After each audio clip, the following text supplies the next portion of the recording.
There was a time in my life when I was very young, I just couldn't handle failures. I just couldn't handle failures. And what I couldn't handle worse than the failures were all those critics, all those naysayers who kept telling me that I could never be successful in life. Never. And I became such an introvert.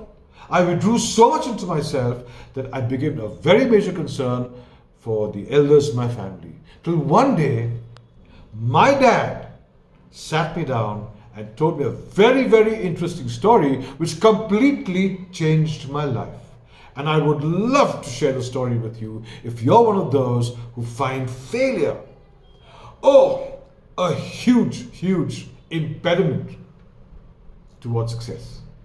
Welcome back. Welcome back to the musings of an old maverick.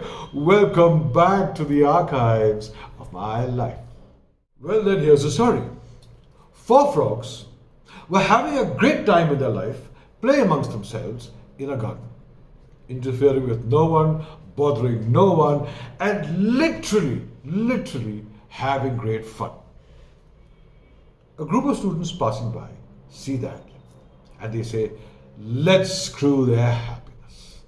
You know how children are, brats as they are, they go searching to find something to literally screw their happiness. And guess what?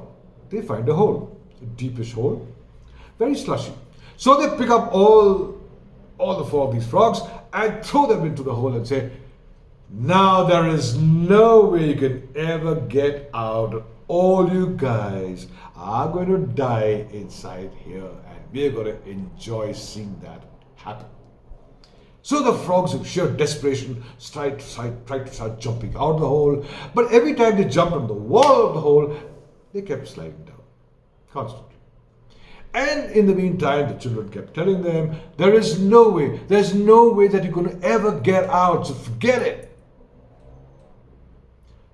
Well, in due course of time, the first frog gave up. So did the second and the third. And they thought that, well, there's no way now. Our fate is doomed. But the fourth frog kept on trying. He refused to probably accept failure.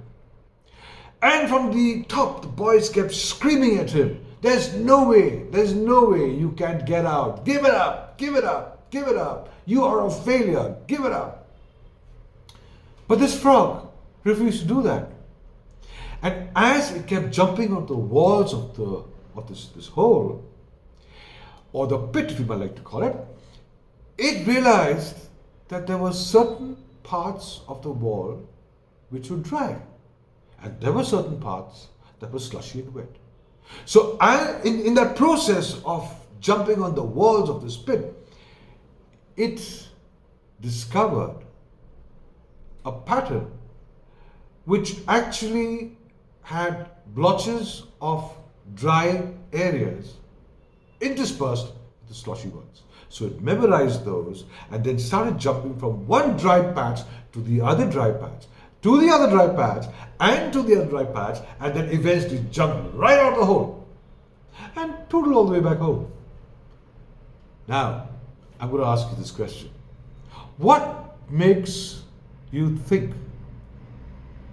What is it that you feel was the success story of this frog?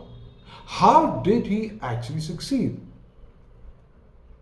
The truth is, this frog was deaf. He couldn't hear. And because he couldn't hear, he was not bothered about the naysayers. But because where he was concerned, he didn't know who was a yes sayer and a no sayer. All his concern was, I gotta get out of this pit. And he did. And this story that my dad sat me down and told me changed my entire life. Because I realized one thing very vividly, that the only thing that failure is just discovering ways that don't make things work. Success is discovering ways that do make things work. And in between this, just remain deaf. It doesn't matter who tells you you can do it or you can't do it. Don't bother about people who criticize. Don't bother people who will probably inspire you, because there's really no need for it. Just go deaf and do your thing. And then celebrate life.